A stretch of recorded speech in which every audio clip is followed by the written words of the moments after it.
Itu ke kanan tuh, kesiannya yang di kanan nggak kerja. Kanan.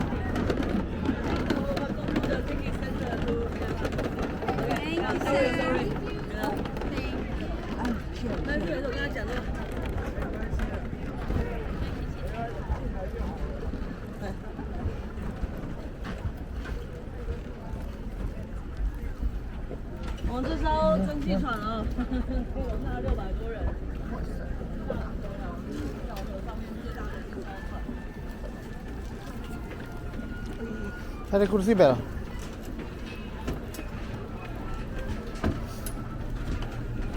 Baby ya Beb. Baby, Excel. Sini. Sini, masuk. Cari kursi langsung yang berlima.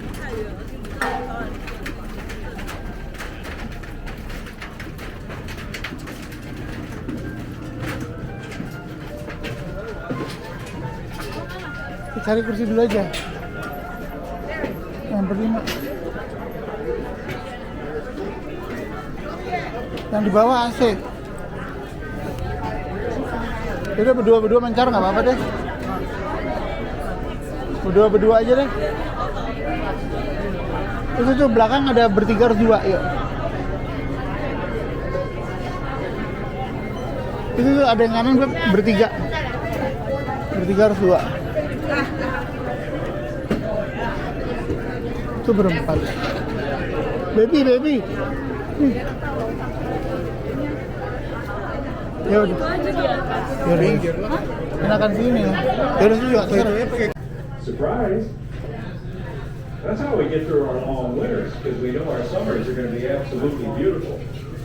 Of course, as sure as we get, those few pretty days in a row, we're going to catch fire. So that's smoke in the air is just one of those things about being up here. But boy, we're glad you could be with us. And during our 75th anniversary season, too.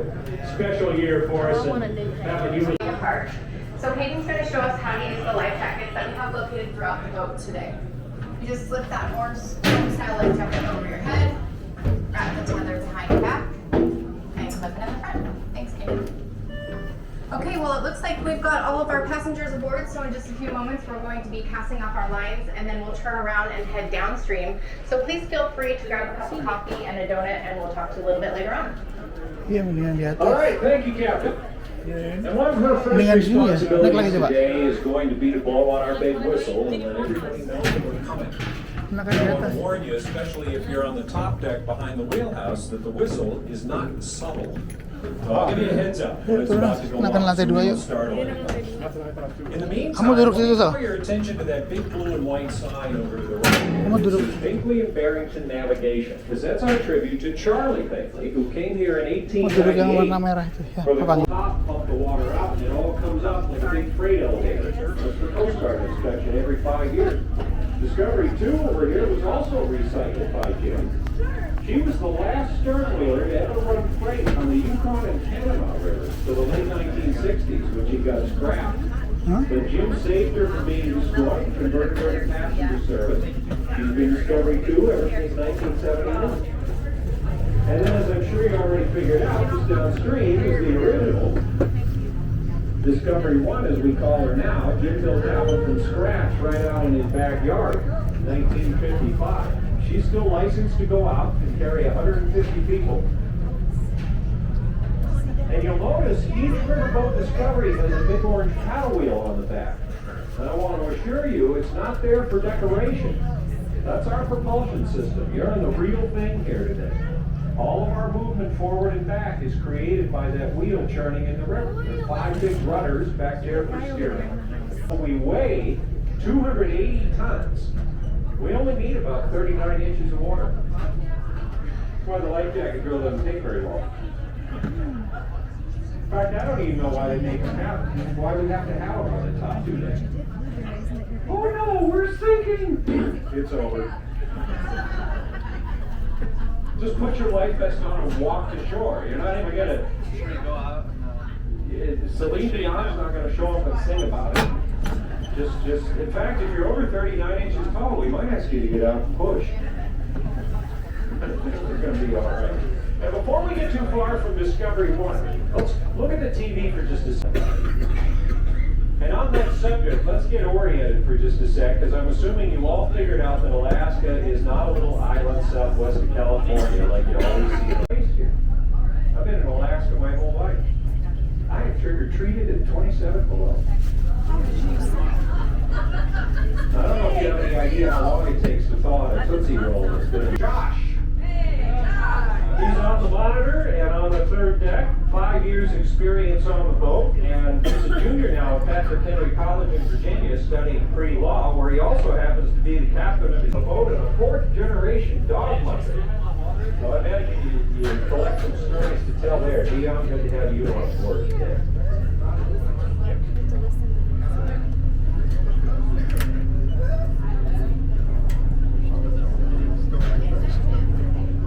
Now, as I said, that method. Now, this doesn't pump water anymore. It pumps very much beer.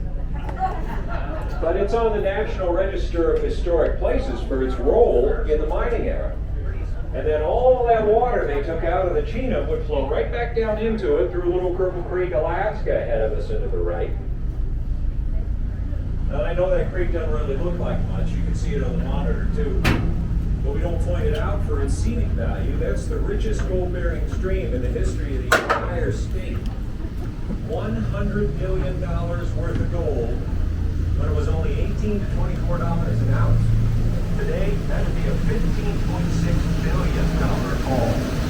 Now, one little 10-mile creek. All around hands, what it's not. Someone's going to say, so that's the only around. Don't use our screen to show you how hydraulic fracking lines work. Unlike that water with the signal, there's the pipe going over the hill. It's got narrower on the other side. So then it creates the velocity and the pressure, and then they can shoot it out of these big nozzles and prep the ground for dredging. The one guy in the checkered shirt took it over with 15, 20, big jump. And then the dredge, once they're up there like a big target, so they get bigger and worthless out the back and all the mud and rock. It made a mess. We don't do that anymore, obviously. But fortunately, the big rivers and tailings grew back over with brush and trees. I have to go down. And they look a lot more like the rest of the landscape now. And as more people came up here, that meant more sternwheelers. 250 boats like this at the height of that era, but that changed a bunch when airplanes began to show up. And I see some of you got distracted by that big house over to the left, but that belongs to my ex-wife, and I don't want to talk about it. So look to the right side of the boat, because that's where the action is. The airplane is going to take off, that little plane you see on the monitor along our right side. And remember, you don't have to get glued to that seat you picked out. Move around all you like. Just remember, standing in the seating area is not a good idea for the sake of those behind you. I can hear that 150-horse engine firing up, and a 1953 Piper Super Cub on floats, looks like it's brand new, coming along our right side, skimming the water till it's time to rotate, and then up and off.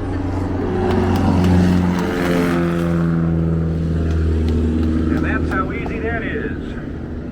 Now, if it happened too fast for you, don't worry, we're going to see him again, because he'll take a lap and then set it back down out there. And while he's on his way, we want to emphasize bush pilots are not just part of our past up here. They're still just as essential in the present.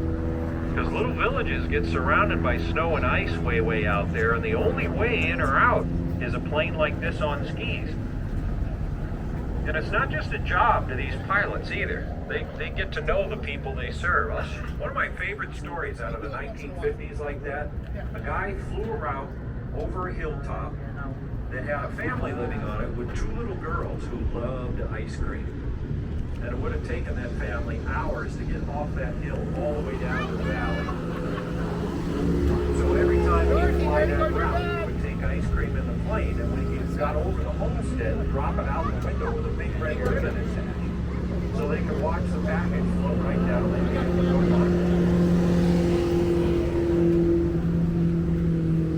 Now our plane is slipping back into position up in front of us. The slip turn is kind of part turn, part dive. If, of course, he doesn't have to go around, because there is a lot of traffic, so we'll kind of see how he plays it here. Looks like a good approach. And now he can't, you know, when the plane flares, you can't see the water. So he just feels his way down. He one-hopped it, but this is not gymnastics. If you can walk away from it, it's a 10. So we're going to give full credit, right? And there's 88 Zulu back on the Cheetah. Nice day to be out, too. One out of every 80 Alaskans is a licensed pilot, including many members of the Binkley family. And since this pilot is a friend of ours, we get to call him on the radio and kind of see how it's going out there. 88 Zulu, Discovery 3, how do you read?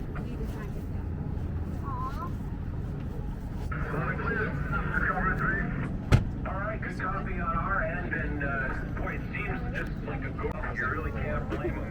Stan, I know you've been at that flying for a while, so before we talk about the plane, let's get to know you. Tell us about your background. So in 2001, I came home from Switzerland with the dream of becoming a foot pilot. It took a little bit, but in 2016, I got my private license, and then in 2021, took it a step further and became a commercial pilot, and now I fly these series that you're looking at. Well, it looks like a lot of fun. There are more of these Super Cubs than any other small aircraft in Alaska, which is interesting because there are alternatives. But what is it you think makes this one the most popular? You know, it's just a perfect aircraft for the Alaska terrain. Right now, you've seen them float. 3 months ago, this thing was on ski, so we landed on this frozen China and we landed on frozen lakes, and then we can even put it on Bushville and land on gravel bars and mountains. So it's just the absolute workhorse for the Alaska terrain. Well, and yet, something that's sort of interesting about them is they're based on 1930s and 40s technology, and we don't see too much of that on our roads anymore, but you seem to be perfectly comfortable flying in it. Does that create a maintenance challenge when you're talking about something that old? Absolutely not. 5 years old made it out to stop making these difficult. If you don't believe me.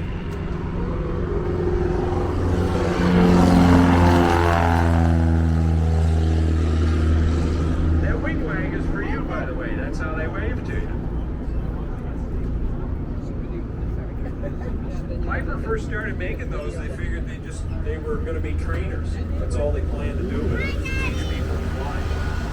Life in Alaska and Canada really turned that for 3 whole days. With Senator Frank Murkowski, who owned it back then. And the reason they were here is they were refueling Air Force One on their way back from China at our airport. We found out 2 days later Pope John Paul II was going to houses beside it. And that's a remnant of John Verbeek's old yard, which used to cover this whole lot. And Susan's sort of apprentice on here. It's razzle dazzle time.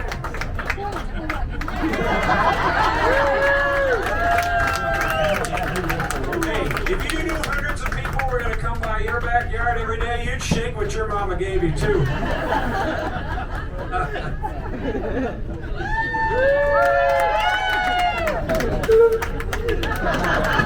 If you can't say it with words, say it with interpreting links. Now, one of our this tree, peel them with a draw knife. Then they fit together. The only power tool right at the end was a chainsaw for windows and doors. It's as much a work of art as it is at home. But his brother lives right next door, couldn't have been less interested in the log home. So even within the families, everybody does their own thing. Frame construction, big multi-pane windows again, and a hot tub right on the deck. Which you know is for winter too, that's not just summer. If it's 40 below, you send Dad out to heat that up. The rest of the family will watch through the big windows in their bathing suits. And then when they all the way to the Bering Sea, 1,200 miles out, 1,200 miles back, 10 times a summer, serving towns and villages all along the Tanana and Yukon rivers. And these boats came in all shapes and sizes too. Little ones like those we just went by. Yep. Medium-sized vessels like the one we're on here. Huh? Days like this, Sini. absolutely love to share the mushy lifestyle that we do up here. So of course we have some adult dogs getting ready for a training run, and we like to start training our little puppies. So the little puppy over there is about 7 weeks old. Meanwhile, this little girl right here is 17 days old. The Iditarod starter kit. You know, and it was always so important to Susan to really get to know each one of these dogs. That one-on-one relationship would actually help her discover, granted, against all the odds. But how early in the life of a little dog does that bonding take place in any significant way? Well, we'll start working with the puppies when they're just a few days old. After mom has had some time to rest, we'll go into the pen with her, pick up each individual puppy, flip them over, and then blow across their noses. Now, in doing this, they are learning our sense of smell. So, when their eyes and ears do open like this, the little one does Sini, have mana foto mana? they at least see us as a friend and are already okay with us handling them and working with them. So once they get their feet underneath them like this one definitely does have, we like to give them challenges to overcome in the dog yard. So the challenge might be to find the shade. But one of the first challenges we give them is to jump over these logs. Now, when that pup was just this big, that's a lot to ask of such a young puppy. But we'll always encourage them through that challenge, and then we'll give them a lot of love and a lot of praise on the other side.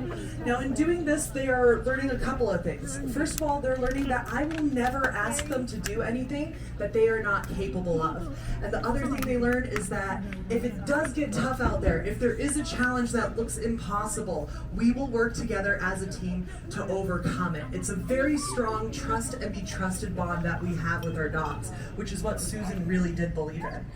Yeah, well, and that's what she always called it too, trust and be trusted. But you know as well as anybody that in no time at all, these puppies are gonna act like they own the place. Basically, they'll be able to just voop right over the log. They can run down to the water and go through the brush and then look at you like, hey, is that all you got?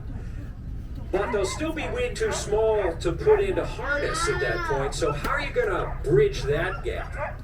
So once they've really mastered all the challenges here in the dog yard, we'll take them out for long off-leash puppy walks with an older retired Alaskan Husky.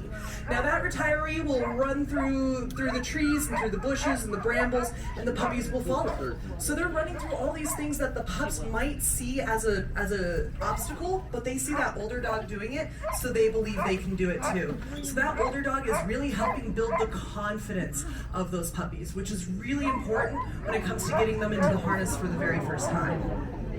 Well, I know that's an exciting day for you too, when you finally get to hitch them up, see what they're made of as part of a team. But how do you know when the time is right for them to graduate, I guess, from running around on their own to going into harness and you know, being able to know they're going to be successful? What are you looking for? So we'll wait until they're about 6 to 8 months old for them to get into the harness for the first time. And that's because that's when their body is big enough to fit in our smallest harness, and that instinct to pull has really kicked in. And then we'll put them on the line next to another older Alaskan Husky. Now that older dog has seen thousands of miles of trails through training and through races, so they know everything they're doing and they know what it takes to be a good sled dog. So they will pass that knowledge on down to the next generation, teach those younger ones what to do. It's just like a grandparent teaching their grandchild to do anything in life.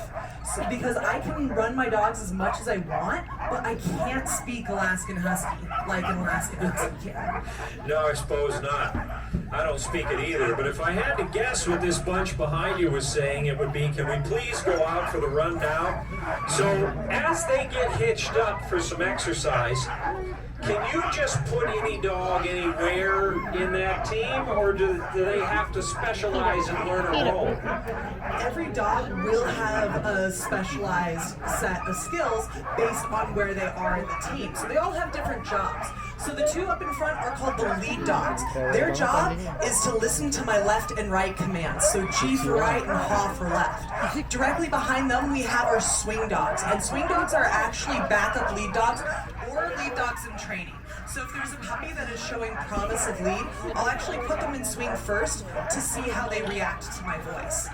Now directly behind them we have team dogs, and team dogs is really where your team's going to fluctuate in size because they're like the gas in the tank of your car. So if you're going farther, you're going to need more team dogs. Like for instance, the Iditarod. That race is about 1.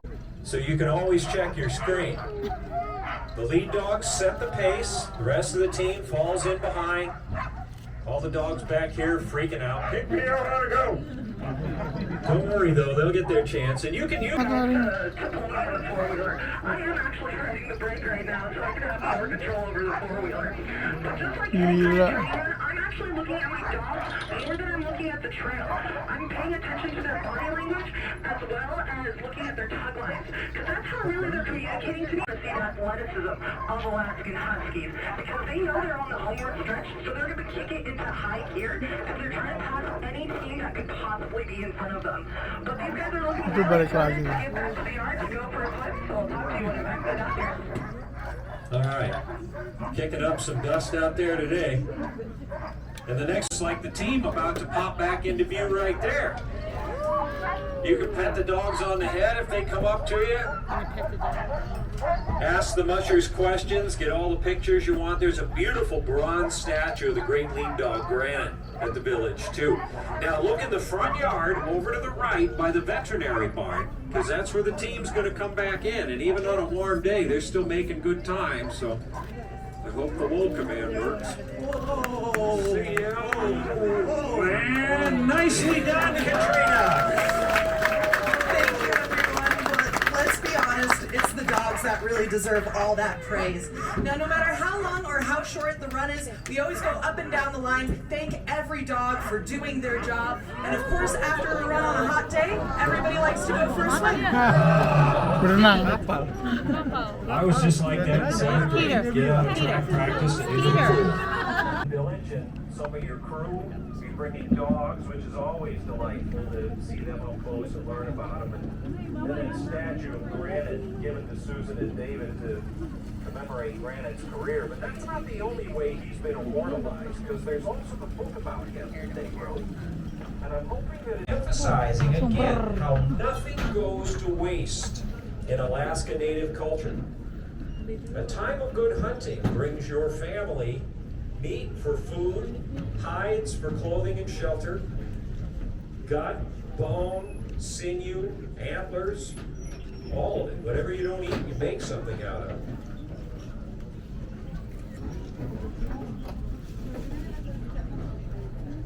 Now what you see in the pen over here is, of course, domesticated Rangifer tarandus. Same genus and species as the wild indigenous caribou. These are reindeer, but in all the ways that matter, they're virtually indistinguishable from their wild cousins, other than being a little smaller. They have all the same adaptations. Like this coat that changes with the season. You can see they still look a little scruffy because the last of the winter coat is coming out. By the middle of summer, they'll have a nice, thin, dark brown coat, kind of like this one front and center in the water. In the winter, they grow in a thick white coat. So they always have natural camouflage. And every strand of hair is hollow. There's actually air trapped inside, which makes them naturally buoyant, and then also provides their winter insulation. Great big feet, too. Wide split hooves helps them keep their footing on the snow or the spongy tundra. Oh, itu eh. But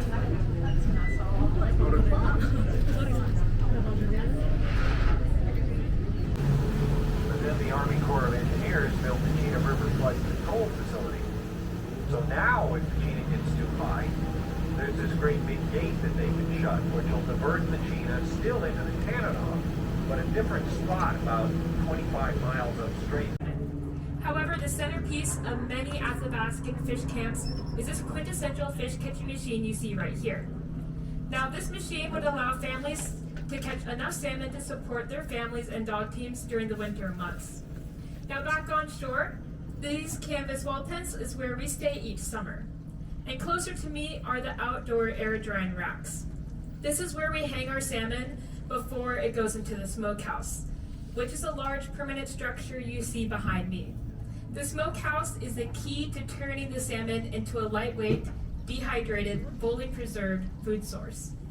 Once the salmon is smoked, it would be stored inside of a cache, which is a little building next to the smokehouse. That's up on stilts to keep any animals from getting into it. Now, speaking of animals, the boxes you see between the tents are dog houses. We would bring our dogs to camp to act as a natural alarm if any larger animals came towards camp, like bears. In fact, last summer a bear came towards my family's camp and took about half our fish. Oh, man. Well, and I mean, you imagine with no warning, the threat to your family and weeks of work completely destroyed in just minutes. So it's good to have that alert. Now, speaking of the work, let's go back to the cutting table. What was this you showed us when we were going the other way? So like I said, this is a chum salmon, and here in the interior we get 3 types of salmon. We get a single run each of the king and silver and 2 runs of the chum. Now, because the chum are slightly lesser quality and because they run twice each summer, we usually reserve them for the dogs. And the process I've started here is the most basic dog food cut. I started by removing the head and separating the 2 fillets from the backbone, leaving them connected at the tail so I can hang them up on the air drying racks. Now, there's still some meat left on this backbone, so I'm going to break it off and then meat feed this to the dogs at camp. And if this were a head of a higher quality salmon, it would be made into fish head soup for our elders. How is fish head soup, by the way? I don't know, JR. I'm not old enough. Oh, that's his elders eat first, so you'll have to ask her in about 40 years. Now, what are the slicing into the fillet? Right now, I'm scoring the salmon, which is making diagonal cuts through the flesh down to the skin. Scoring creates more surface area on the fillet, allowing smoke to further dehydrate it. You see when she holds it up there? That's a nice picture. All those vents make it so that'll lose all its water weight, but none of the nutritional value. No fingers or thumbs on the table either. Very nicely done. Why though not just get it into the smokehouse now though? You say it's better to leave it exposed out in the open? Well, we don't like to put a wet drippy salmon directly into the smokehouse because then it may mold. So I'm going to hang this up on the drying racks until it stops dripping and has a nice sheen or glaze on it. And then it can go inside the smokehouse. Keep in mind that every family and region have their own preferences and techniques to smoking salmon. Since this process is for dog food, once it's inside the smokehouse, it'll be rotated around inside for up to 2 to 3 weeks until it's fully dehydrated, weighs less than a pound, and looks something like this. Yeah, that's a lot easier. I mean, that used to be 15 pounds, maybe, down to 1. They bundle it up just like firewood and toss it to dogs all winter. They'll eat it just like rawhide. I don't imagine, though, anybody in your human family would enjoy having one of those thrown at them. So how about when we're making salmon that's for people? There's several differences. For ourselves, we like to add a little more time and care into the process. So first we start off with a higher quality king or silver salmon, and then we'd wash it very well. Now my family likes to use fillets, but we often make long vertical strips called salmon strips. And next we'd soak this in a brine. My family likes to use brown sugar and salt. And the salt also helps keep all the flies away when they're drying on the racks.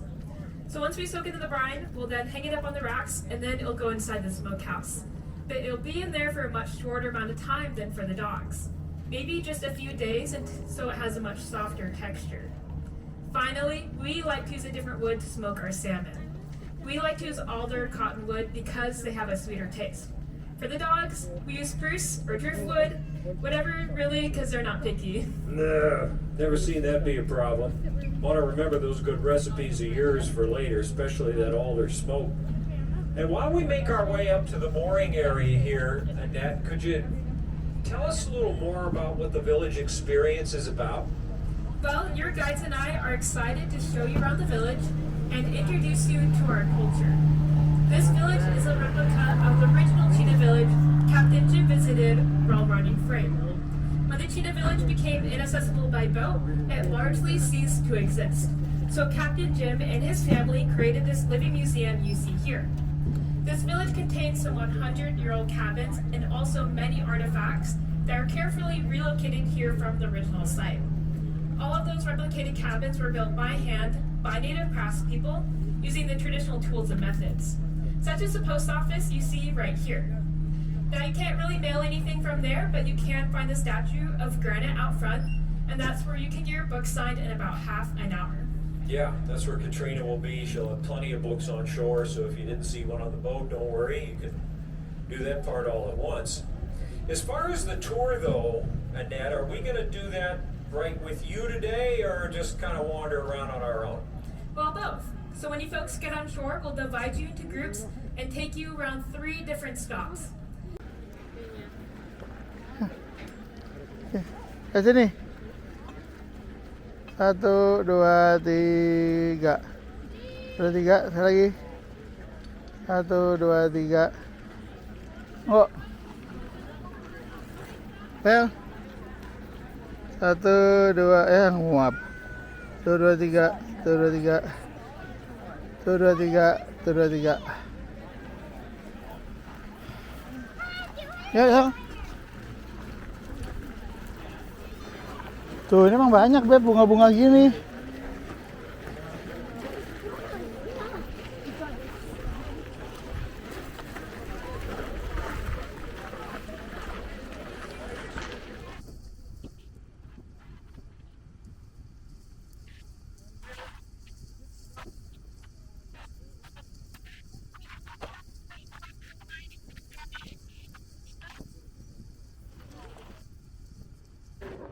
Good afternoon.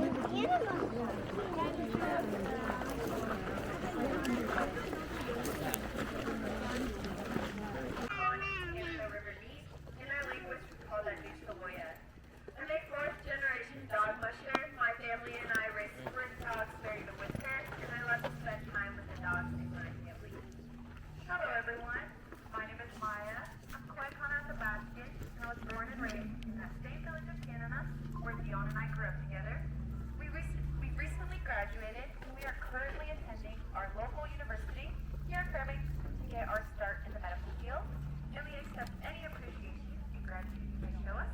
And we are now in the Tunana Valley, the heart of Athabascan country, on the ancestral lands of the Dana people. And today, we will be sharing with you how the Athabascans skillfully survived in this environment for over 10,000 years and transitioned to village life and early culture in the past century. Today we will have 3 short stops on our tour of the village, so please be sure to stay with us because we will be rotating with other groups and we want to make sure that you get a chance to see everything. At the end of the tour, you'll have some free time to roam around, ask questions, keep the contents off the ground, out of the winter snow, and away from any pesky animals. Here on the front of the cache, you can see some of the fur-bearing animals found here in the interior of Alaska. This is a large-sized timber wolf pelt. It stretches about 7 feet from nose to tail. The wolf was very important to the Athabascans for clothing. They could take cross-sections from the back of the pelt and use it to make the outer part of the parka rug, or they could use the pelt to make a complete parka that was most often worn by men. This is a lynx. The lynx is closely related to the bobcat and is known for the black tips on their ears, short stubby tails, and big fluffy paws to help out across the winter snow. This one is a wolverine. The wolverine was a highly valued pelt for a couple of reasons. It has a natural oil in its fur that helps prevent grass from freezing on it, which makes it ideal as the inner part of the parka rug. The wolverine is a very ferocious and cunning animal, and only the best and luckiest of trappers would come home with this prize. In fact, I'm told that if a bear and a wolverine were to cross paths, it's going to be the bear that graciously steps aside. Now these next 4 pelts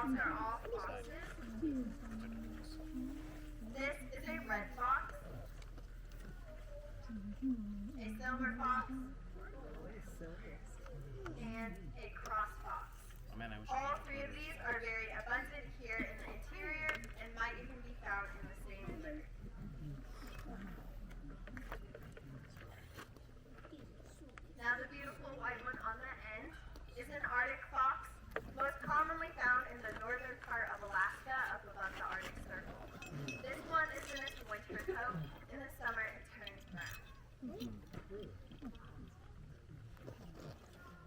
these little guys are ermine. They're also in their winter coat, white with brown tipped tails.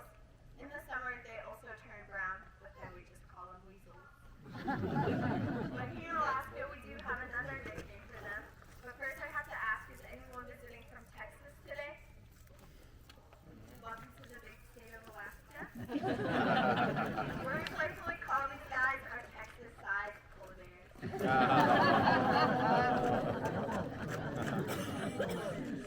This is a muskrat. Now the pelt looks small, but it is very warm and would be often used to make the body of a parka. It takes 40 to 60 of these to make a complete parka. This one is a martin. It takes 3 of these to make a nice warm fur hat. 2 on the sides, 1 in the middle, and they often let the tails on for decoration. Now some of you might recognize this next one. Any guesses? Yes, it is the mink. Now the mink pelt isn't very worn, so it would be often cut into strips to trim clothing or given to the children to help practice skin sewing. However, after Western contact, we quickly changed our minds and it is now known as the mink pelt. Now the last one I have to share with you is the beaver. The beaver is highly valued for its meat as well as its fur, with long dark hair and a thick undercoat. Beaver fur is very warm and water resistant and would be used to make the cuffs of the parka, mittens, or muskets, which is our winter boots. Well, now that we have shared with you how the Athabascans survived after Western contact, at our next stop we'll travel back in time and show you how they survived for thousands of years, and we'll get another look at those reindeer. Their contact was in the early 1800s with the Russians. Prior to this, the Athabascans survived entirely off the land. Every day was a battle for survival. The early Athabascans were efficient hunters and gatherers and followed herds of game in order to provide for their families. This meant roaming the Arctic, always on the move, and was one of the reasons why the Athabascans were able to overcome such cold and harsh winters. They would start by burning a hole in the punk with a rock and take a burning ember from the fire. They would place it inside and it would smolder for up to a day or more. When they were leaving camp, they would wrap it in moss and tuck it in their caribou hide carrying pouch. When they had arrived to their new campsite, they could remove the punk and take that ember inside to quickly establish a new fire. In the summer, burning punk emits a black smoke that acts as a natural mosquito repellent. The second feature was the bark of a birch tree. It was pliable as well as water resistant and could be used to make canoes such as the one you see right here behind me. Birch bark canoes are very rare and there are only a few in existence today, so we are very lucky to be sharing this one with you all. The ribs of the canoe are made from 2 pieces of bent birch with birch bark placed over top. It would then be sewn together using these split spruce roots, and the black resin that you can see here on the outside of the canoe is a mixture of spruce pitch, animal fat, and caribou or moose hair. A canoe of this size can carry 10 hunters. Tunggu aja, tunggu kosong kali ya. Tuh ada bulu-bulu, Bibi deketin tuh, biar ada bulu-bulunya biar tahu. Ini bear.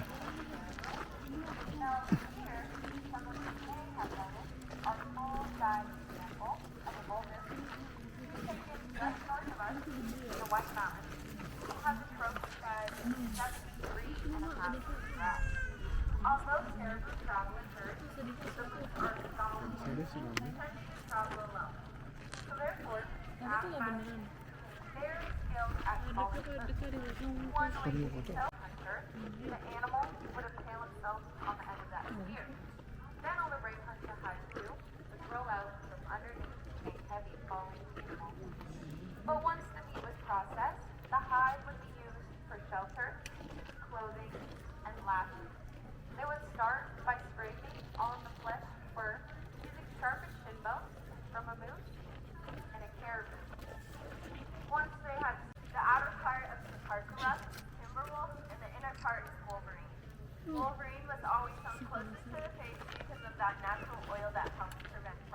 Maksudnya tuh kalau udah fluid. Wah. Apa?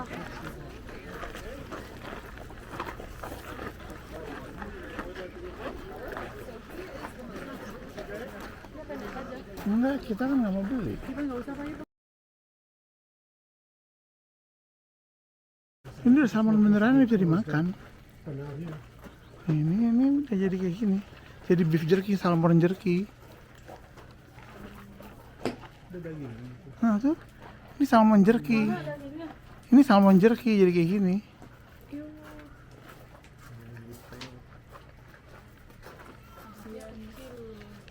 Ini dry aged salmon, nama kerennya itu dry aged.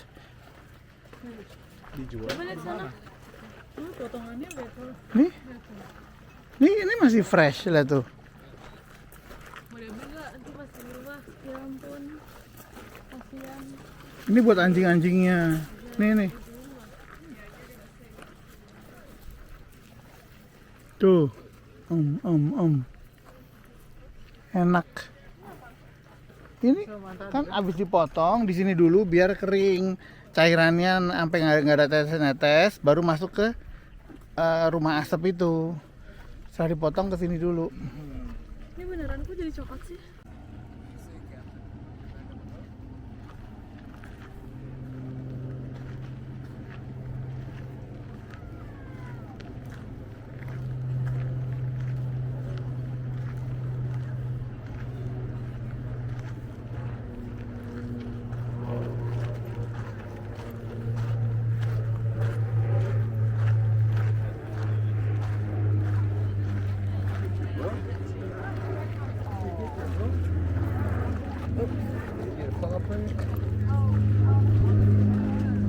Kayak gitu doang, Bel.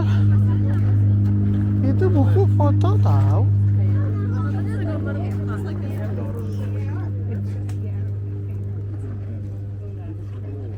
Tanda tangan doang di sana lah tuh. Cuma tanda tangan cap doang. Nggak ada. Tanda tangan doang. Coba lihat aja kayak apa sih gitu. Ya sampai apa itu bukunya dalamnya? Kamu samperin aja. Gitu doang.